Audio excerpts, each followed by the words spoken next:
सिद्धू मूसेवाला की हत्या और सलमान खान को जान की धमकी के बाद अब किस पर है निशाना?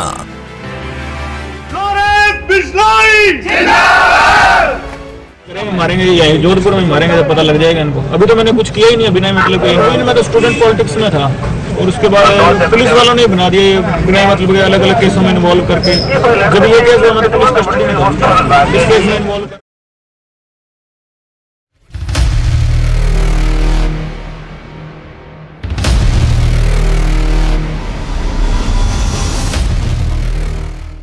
साल 2021 में पंजाबी गायक सिद्धू मूसेवाला की गोली मारकर हत्या कर दी गई थी। हत्या के आरोप गैंगस्टर लॉरेंस बिश्नोई की गैंग पर लगे। उसके बाद सुपरस्टार सलमान को जान से मारने की धमकी मिली। लॉरेंस ने खुद माना सलमान ने राजस्थान में काले हिरण का शिकार किया और बिश्नोई समाज से माफी भी नहीं मांगी। पंजाब के सिंगर सिद्धू मूसेवाला की सनसनीखेज हत्या की जिम्मेदारी इसी लॉरेंस बिश्नोई ने ली है। लॉरेंस ने बकायदा फेसबुक पर पोस्ट किया जिसमें सिद्धू की हत्या करने की वजह बताई। जेल में रहकर ही लॉरेंस बिश्नोई ने सिद्धू मूसेवाला की हत्या की स्क्रिप्ट लिख डाली। पंजाबी सिंगर का मर्डर करने के लिए 30 राउंड फायर किए गए। हत्या की जिम्मेदारी लॉरेंस बिश्नोई गैंग के सदस्य लक्की ने ली। फिलहाल लॉरेंस बिश्नोई दिल्ली की तिहाड़ जेल के हाई सिक्योरिटी जोन नंबर 8 में कैद है। ऐसा कहा जाता है कि सिद्धू की हत्या की साजिश तिहाड़ जेल में ही रची गई। कहते हैं कि लॉरेंस बिश्नोई ने वर्चुअल नंबरों से विदेश में रह रहे अपने साथी गोल्डी ब्रार से कई बार फोन पर बात की। एक न्यूज चैनल को दिए गए इंटरव्यू में लॉरेंस ने सिद्धू मूसेवाला की हत्या में शामिल होने की खुलकर बात कही। इंटरव्यू में उसने दावा किया कि मूसेवाले के पिता बलकौर सिंह राजनीति में आ सकते हैं। लॉरेंस ने सिद्धू मूसेवाला का जिक्र करते हुए कहा कि उसके भाई की हत्या करवाने में मूसेवाला का हाथ था। हमारे उसकी फैमिली नहीं, उसके साथ मतभेद थे। उसने हमारे भाइयों को मरवाया तो रिएक्शन में हमारे भाइयों ने उसको मार दिया होगा। हमारे उसके पिता के साथ कुछ लेना देना नहीं है। बेटा मर गया, उसके बाद वो रैलियां निकाल रहे हैं। हो सकता है उन्हें राजनीति में आना हो, इलेक्शन लड़ना हो। बिश्नोई को देश के अलग अलग इलाकों में हिंसक वारदातों और सनसनीखेज अपराधों को अंजाम देने के लिए आतंकवादी समूहों और आपराधिक सिंडिकेट द्वारा रची गई साजिश से जुड़े एक मामले के सिलसिले में पिछले साल NIA ने पंजाब की एक जेल से गिरफ्तार किया था। पंजाब पुलिस ने पहले सिद्धू मूसेवाला की हत्या के मामले में प्रस्तुत स्टेटस रिपोर्ट में जेलों में बिश्नोई के प्रभाव को भी हाईलाइट किया गया था।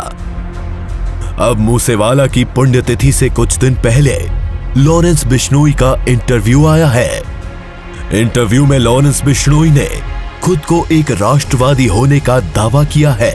उसने कहा कि वो राष्ट्र विरोधी नहीं है। मैं एक राष्ट्रवादी हूं, मैं खालिस्तान के खिलाफ हूं, मैं पाकिस्तान के खिलाफ हूं। लॉरेंस ने खालिस्तान समर्थक अमृतपाल की हरकतों को लेकर अपना इरादा साफ कर दिया है। यह भी कहा जाता है कि अमृतपाल की गिरफ्तारी में लॉरेंस का बहुत बड़ा हाथ है। लॉरेंस के बयान पर अमृतपाल सिंह ने भी जवाब दिया है। उसने कहा, सरकारें तो सिखों की खून की दुश्मन है, बाकी लोग जो मर्जी करते रहे।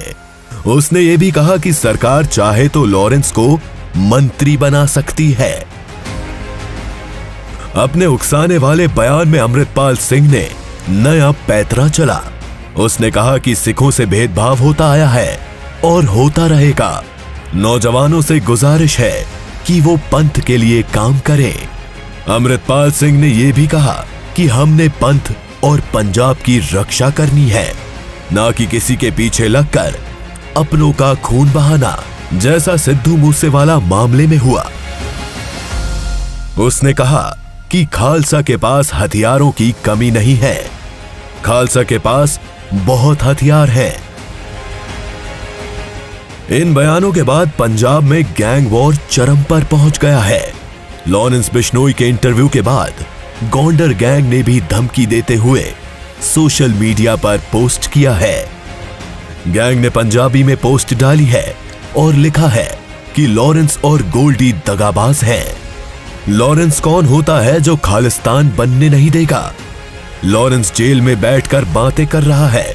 अगर दम है तो बाहर आकर हमसे लड़े। गैंगस्टर लॉरेंस बिश्नोई फिल्म अभिनेता सलमान खान को धमकी देकर चर्चा में आया था। जब हम करेंगे तो पता लग ही जाएगा। सलमान खान का करेंगे, मारेंगे, या जोधपुर में मारेंगे तो पता लग जाएगा इनको। अभी तो मैंने कुछ किया ही नहीं, बिना मतलब को इन्वॉल्व कर रहे हैं। 5 जनवरी 2018 को राजस्थान के जोधपुर कोर्ट में लॉरेंस की पेशी थी। उस दौरान उसने फिल्म अभिनेता सलमान खान को जान से मारने की धमकी दे डाली। ये सिर्फ धमकी नहीं थी, बल्कि लॉरेंस ने अपने साथी कुख्यात संपत नेहरा को सलमान खान को मारने के लिए भेज भी दिया था। हालांकि कड़ी सुरक्षा होने की वजह से संपत नेहरा सफल नहीं हो पाया था। अपनी सफाई में लॉरेंस ने बताया कि वो राजस्थान के बिश्नोई समाज से है, जो काले हिरण की पूजा करते हैं। सलमान खान ने काले हिरण का शिकार किया और गुनाह नहीं कबूला। इसके अलावा सलमान ने बिश्नोई समाज से माफी भी नहीं मांगी। इसी वजह से लॉरेंस ने सलमान खान को मारने की सुपारी ली थी। अब तक सलमान को 2 बार जान की धमकी मिल चुकी है और उसकी सुरक्षा भी बढ़ा दी गई है। लॉरेंस बेहद टेक सेवी है। वो व्हाट्सएप पर सुपारी लेता है और जेल से ही अपराध को अंजाम देता है। ये एक ऐसा गैंगस्टर है जो खुद को क्रांतिकारी शहीद भगत सिंह का भक्त बताता है और जब भी कभी पुलिस कस्टडी में आता जाता है तो अपनी ठसक दिखाने के लिए मूंछ पर ताव देता है। लॉरेंस के हजारों युवा फॉलोअर हैं। इनमें से कई उसके एक इशारे पर किसी का कत्ल करने के लिए भी तैयार मिलेंगे। यही नहीं, कॉलेज के दिनों में बनाए हुए इसके सोपो नामक संगठन से भी कई फेसबुक पेज हैं। इन फेसबुक पेज को दिखाने के बाद एक बात यह भी साफ हो जाती है कि भले ही क्राइम की दुनिया में इस गैंग ने रंगदारी से लेकर कई कत्ल किए हों, लेकिन लड़कियों के साथ होने वाली छेड़छाड़ या किसी भी घटना का ये खुलकर विरोध करता है। लॉरेंस के गैंगस्टर बनने की कहानी भी कम दिलचस्प नहीं है। लॉरेंस का जन्म 22 फरवरी 1992 को पंजाब के फाजिलका शहर में हुआ था। उसका नाम लॉरेंस उसकी मां ने रखा था क्योंकि पैदा होने के बाद वो दूध की तरह सफेद था। बचपन में उसकी स्मार्टनेस और खेल में दिलचस्पी देखकर घर वाले सोचते थे कि एक ना एक दिन उनका नाम जरूर रोशन करेगा, लेकिन उन्हें क्या पता था कि नाम खेल की दुनिया में नहीं बल्कि अपराध की दुनिया में रोशन करेगा। लॉरेंस बिश्नोई की उम्र सिर्फ 28 साल है, लेकिन अपराध का ग्राफ 50 पार कर चुका है। फाजिलका में स्कूल की पढ़ाई पूरी करने के बाद लॉरेंस ने चंडीगढ़ के DAV कॉलेज में दाखिला लिया। यहीं से वो जुर्म की दुनिया में भी एंट्री कर गया। इसकी वजह थी कॉलेज में 2 गुटों के बीच हुई लड़ाई। लॉरेंस को दोस्तों ने कॉलेज में चुनाव लड़ने के लिए तैयार करवा लिया था। लॉरेंस की बचपन की आदत थी कि वो जो कुछ भी करता था बड़ी ही शिद्दत और प्लानिंग से करता था। चुनाव लड़ने के लिए उसने पहले एक ग्रुप बनाया, नाम रखा student organisation of Punjab university यानी सोपू। लॉरेंस ने संगठन से छात्रों को जोड़ा और फिर कॉलेज में अध्यक्ष पद का चुनाव लड़ा। जीतने के लिए खूब मेहनत की, लेकिन नतीजा कुछ और निकला। वो चुनाव हार गया, लेकिन लॉरेंस को हारने की आदत नहीं थी। वो इसे बर्दाश्त नहीं कर पाया। उसने विरोधियों से निपटने के लिए एक रिवॉल्वर खरीद ली। अब जब हाथ में हथियार आ जाए तो फिर गुनाह की दुनिया कब तक दूर रह सकती है।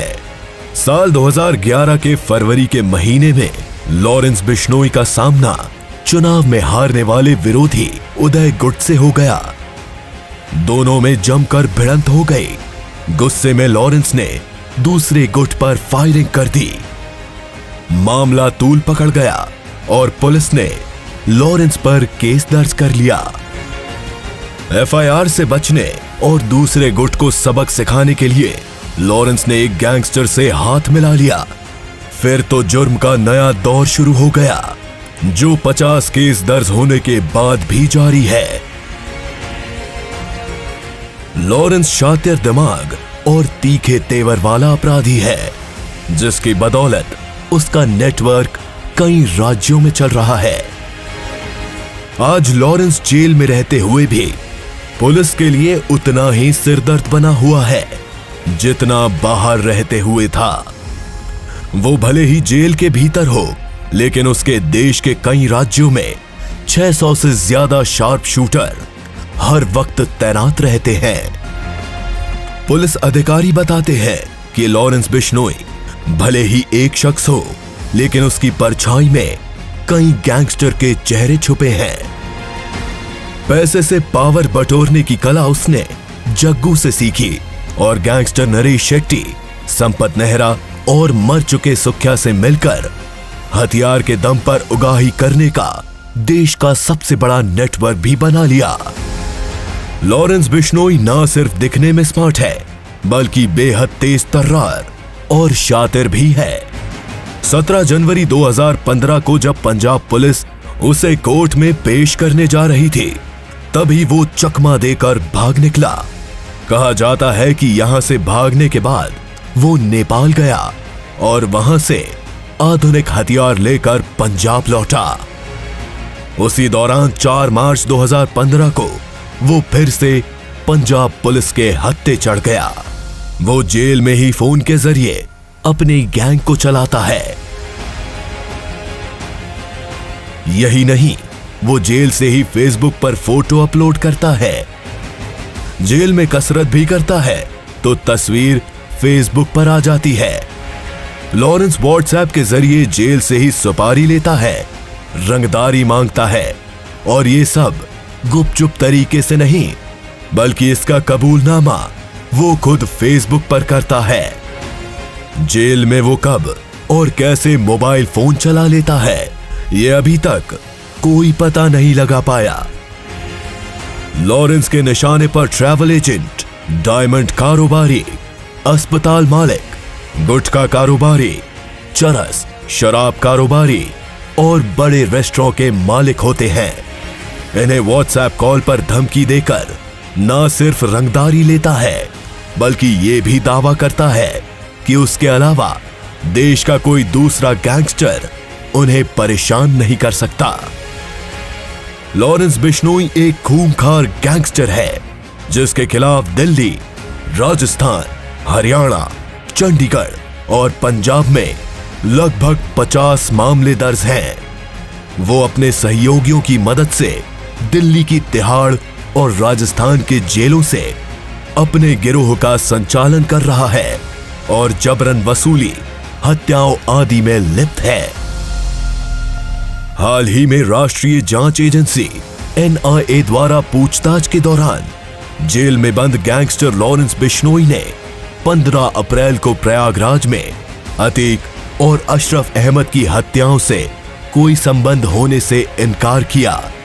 दरअसल गैंगस्टर से राजनेता बने अतीक और उसके भाई की हत्या के 3 आरोपियों में से एक सनी ने दावा किया है कि लॉरेंस बिश्नोई उनका आदर्श है।